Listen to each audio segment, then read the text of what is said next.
Evangelho de Lucas, capítulo 18, do versículo 9 ao versículo 14.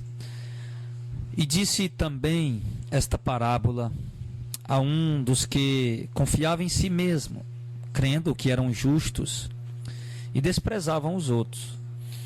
2 homens subiram ao templo a orar, um fariseu e o outro publicano.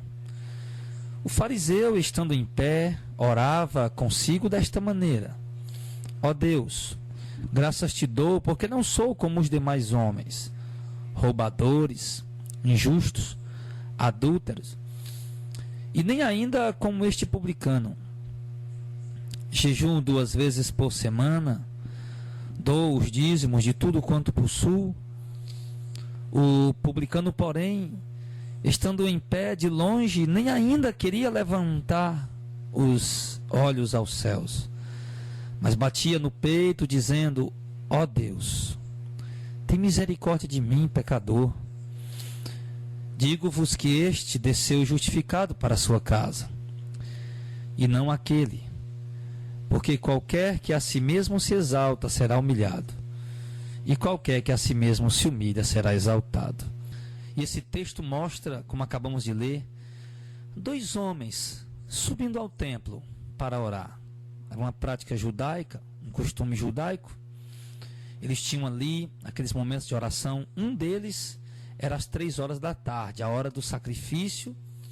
Também era a hora em que alguns judeus iam ao templo para orar. E ali eles iam à oração. Só que no meio daquela oração haviam pessoas de vários tipos de conduta e de comportamento na sociedade.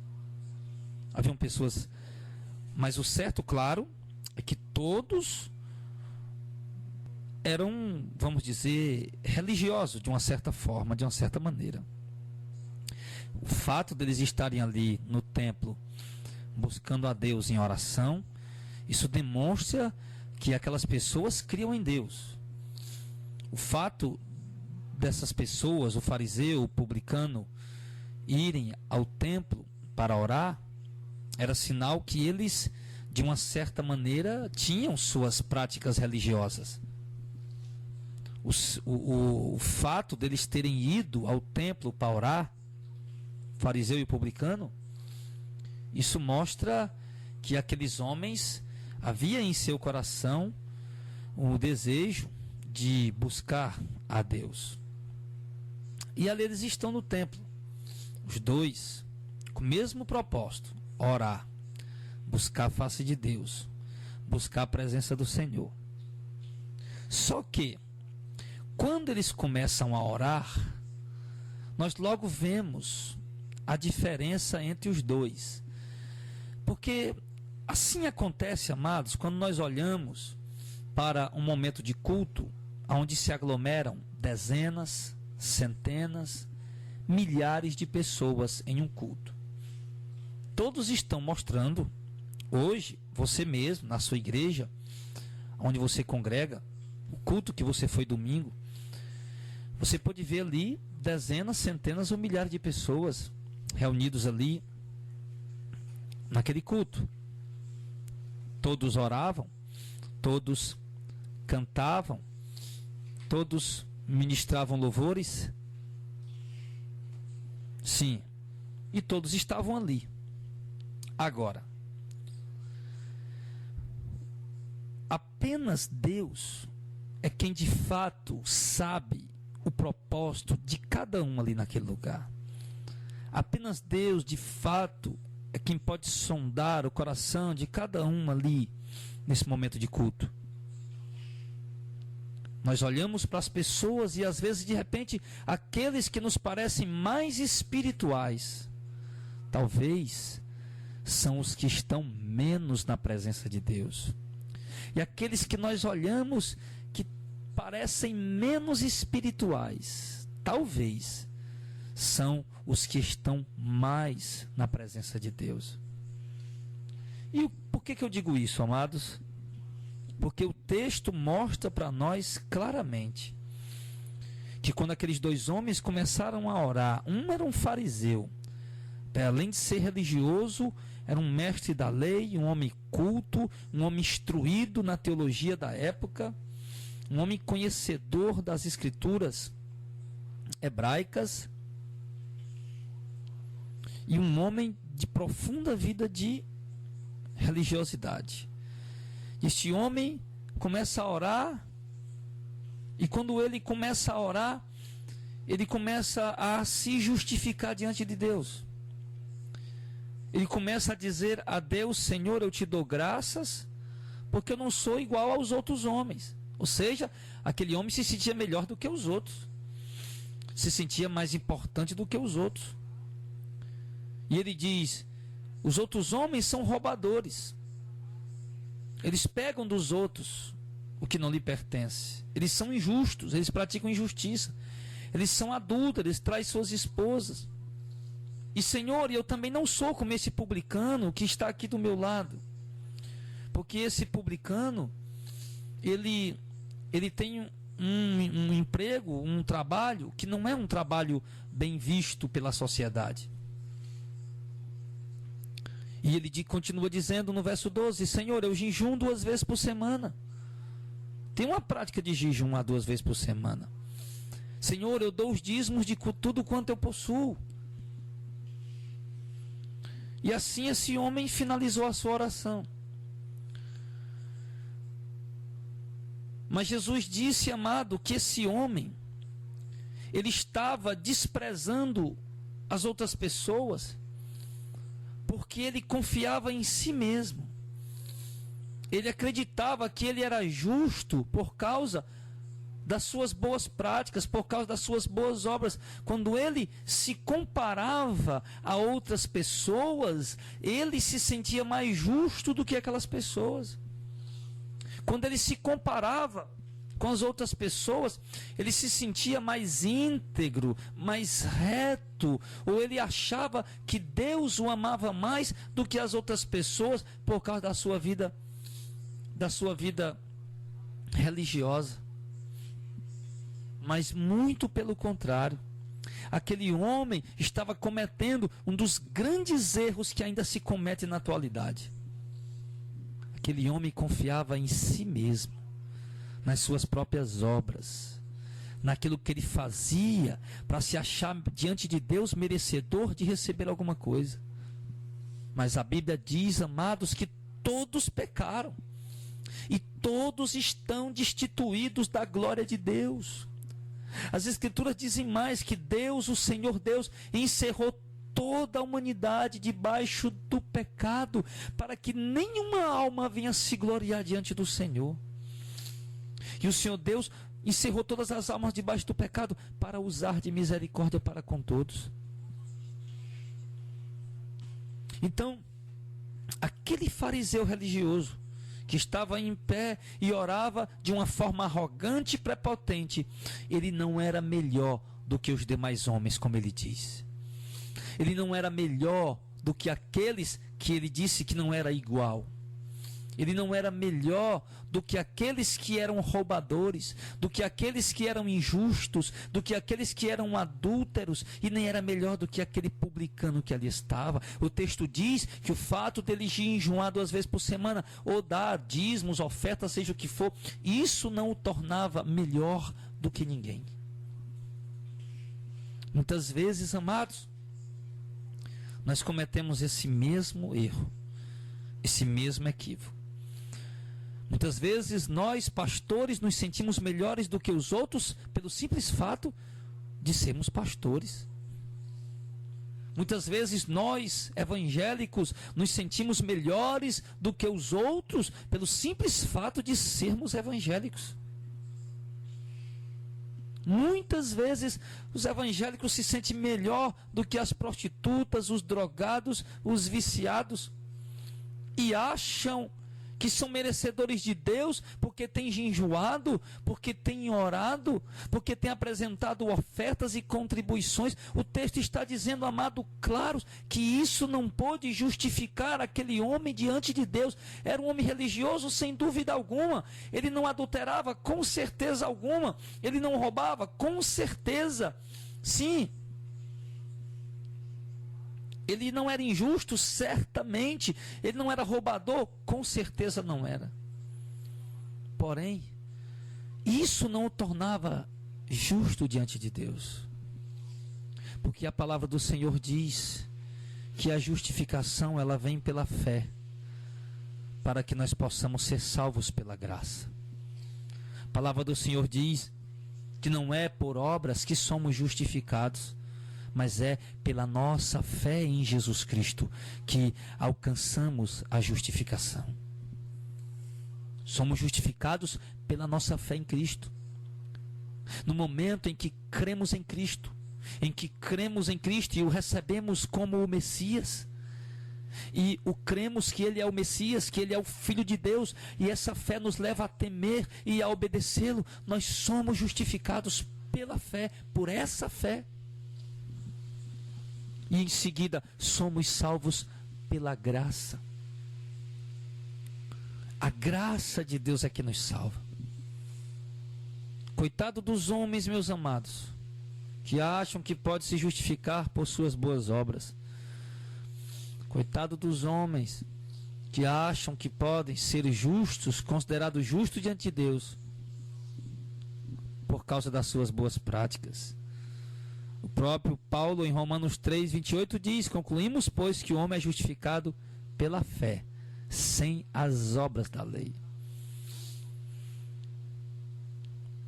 Não adianta os dois dias separados para jejum durante a semana, se não tiver fé, a fé que leva a obedecer a Jesus Cristo. Não adianta dar contribuições de tudo quanto ganha.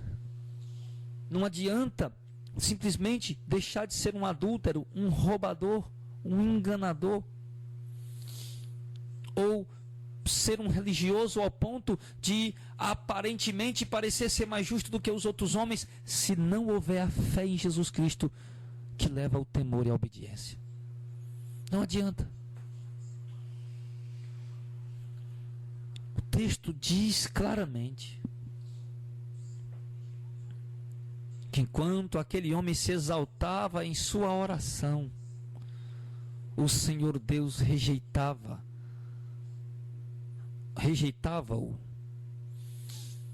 Ah, meus amados, nós não temos do que nos gloriar diante do Senhor. Nós não temos do que nos gloriar diante de Deus. Nós somos todos pecadores. Um pastor é tão pecador quanto um traficante. Um ministro de louvor é tão pecador quanto uma prostituta.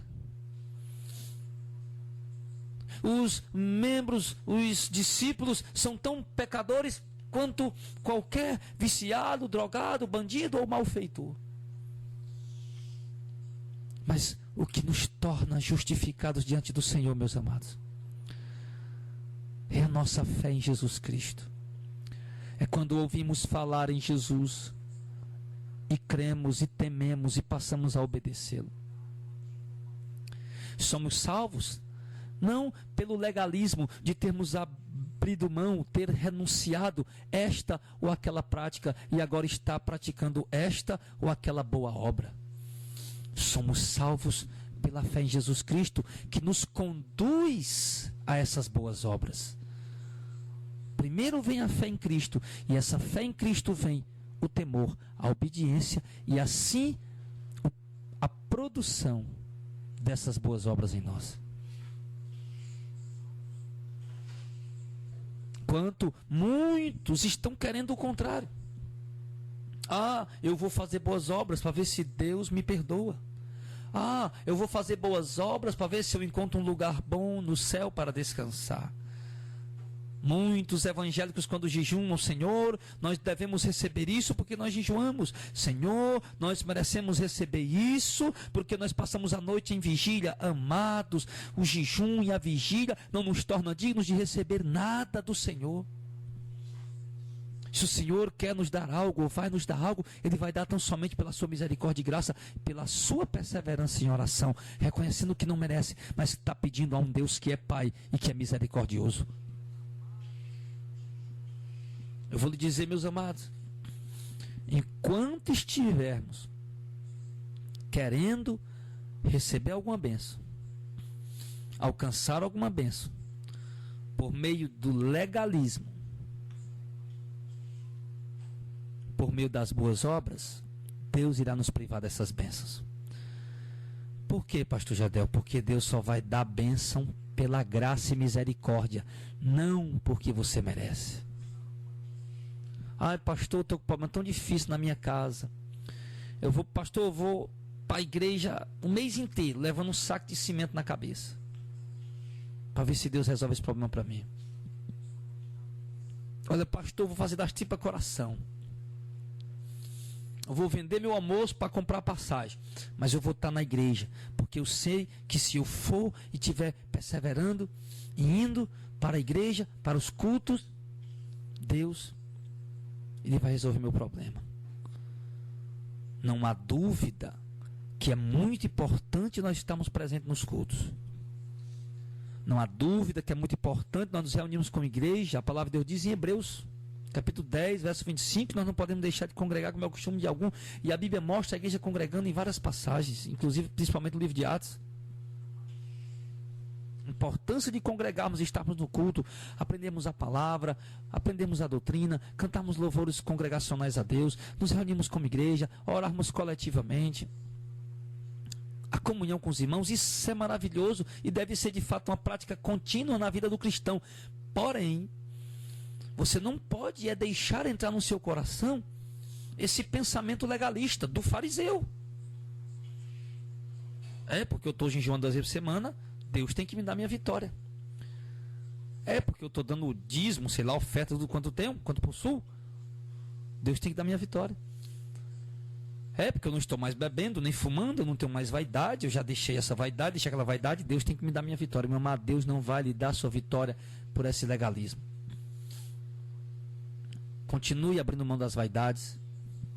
Continue jejuando 2 vezes por semana.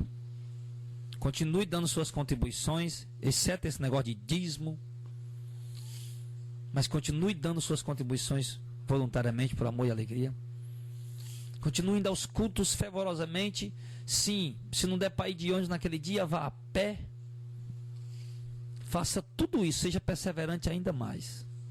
Mas não pensando que ao fazer isso, você vai se tornar mais justo do que as outras pessoas. Você vai se tornar mais digno do que as outras pessoas para receber alguma bênção. A palavra de Deus é muito clara em falar para os seus servos que mesmo cansado, o Senhor ainda exigiu que ele fizesse alguma coisa, e depois ele disse ao servo: o Senhor dará graça ao servo por ter feito isso? É claro que não. O servo inútil só fez o que lhe havia mandado. Então é assim que nós devemos nos considerar. Se nós formos ao templo para orar, se nós formos em algum lugar para orar, em casa, em qualquer lugar, que seja com humildade e humilhação perante o Senhor. Se formos fazer um jejum, que seja para nos humilhar e nos quebrantar diante do Senhor.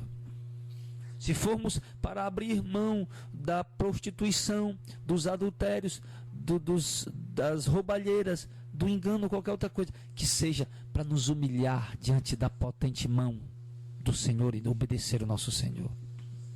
Mas nunca, jamais, para pensar ou achar que por essas práticas nós seremos dignos de receber algo diante do Senhor.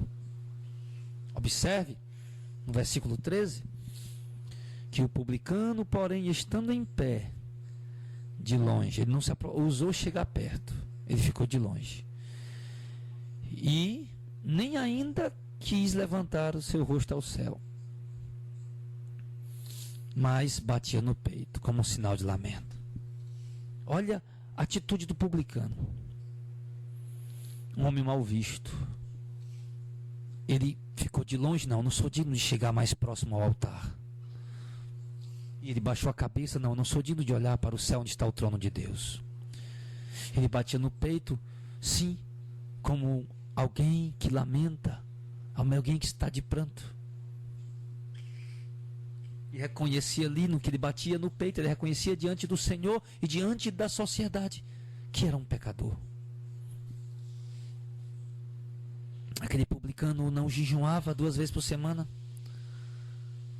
Aquele publicano muito provavelmente não dava as contribuições de tudo quanto ele possuía.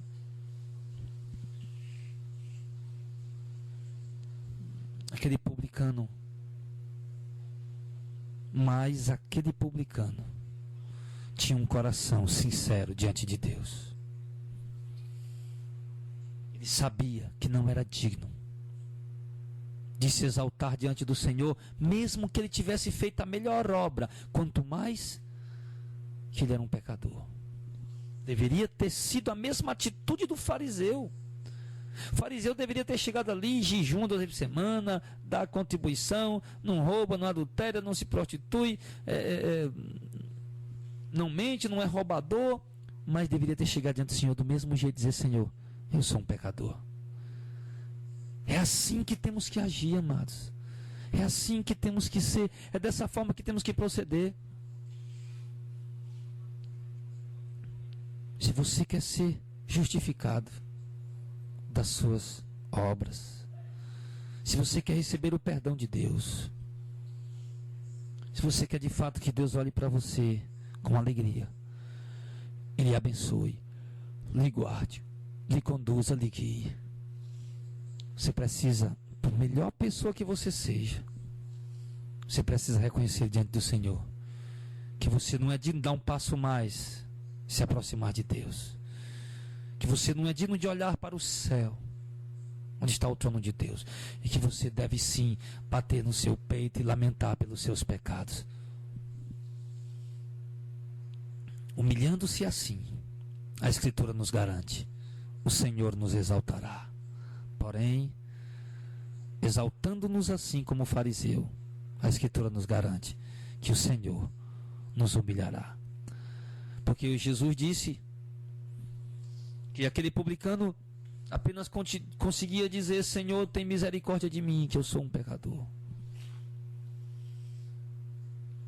Todos, amados, todos nós somos pecadores imperfeitos e falhos. E precisamos reconhecer isso diante do Senhor todos os dias. Está faltando esses dias em nós, amado, a oração do publicano. Nós precisamos aprender a orar, a voltar a orar, como publicano. Às vezes a gente acha que a oração, quanto mais eloquente, quanto mais palavras bem discorridas, quanto mais coisas apresentadas, torna-se uma oração mais bela diante do Senhor. Mas não.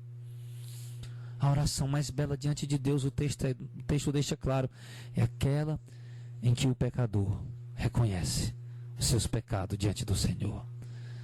A oração mais bela diante de Deus é aquela em que o homem se humilha diante do Senhor, seja ele um irreligioso ou um religioso, seja ele uma pessoa do mundão ou uma pessoa religiosa. Não há hierarquia dentro da igreja de Deus, mas poderia dar um exemplo: seja ele um traficante ou seja ele um pastor, aquele que se humilha, o Senhor disse, é justificado diante do Senhor. Aquele que se humilha é justificado diante de Deus. E aquele que se humilha, ele diz, o Senhor exalta, e aquele que se exalta, o Senhor humilha. Então, meu amado irmão, medite nessas palavras e olhe para a oração dos apóstolos, a oração de Daniel. Daniel tinha tudo para estar ali orando.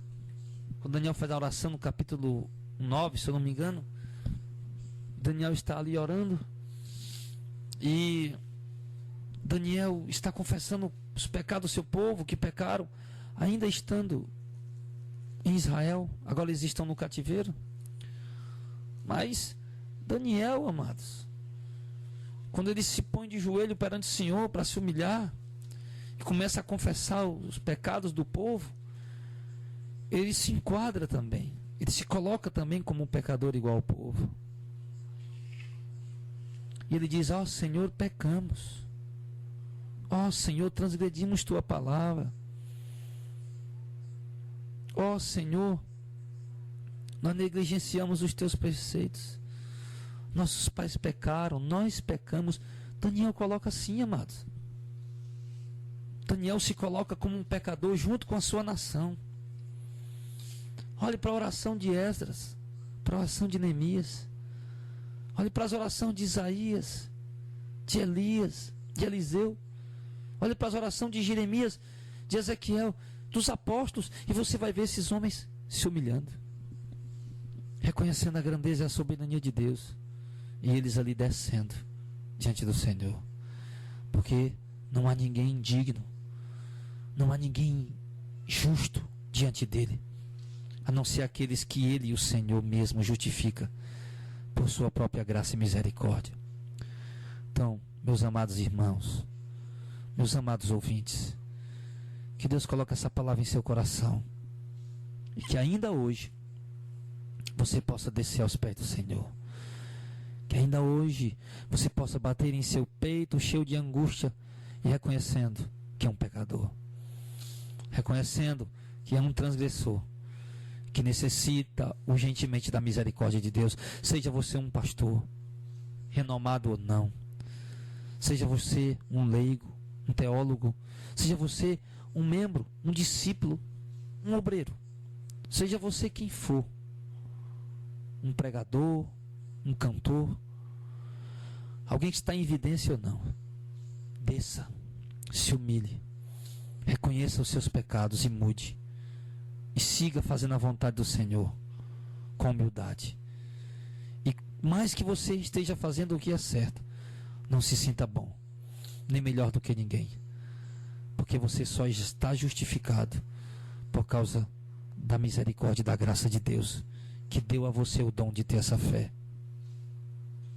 Então, meus amados, que Deus abençoe a todos, e que Deus possa produzir frutos gloriosos na vida do seu povo com essa palavra, que muitos possam vir a Cristo, se achegar a Cristo, em nome de Jesus.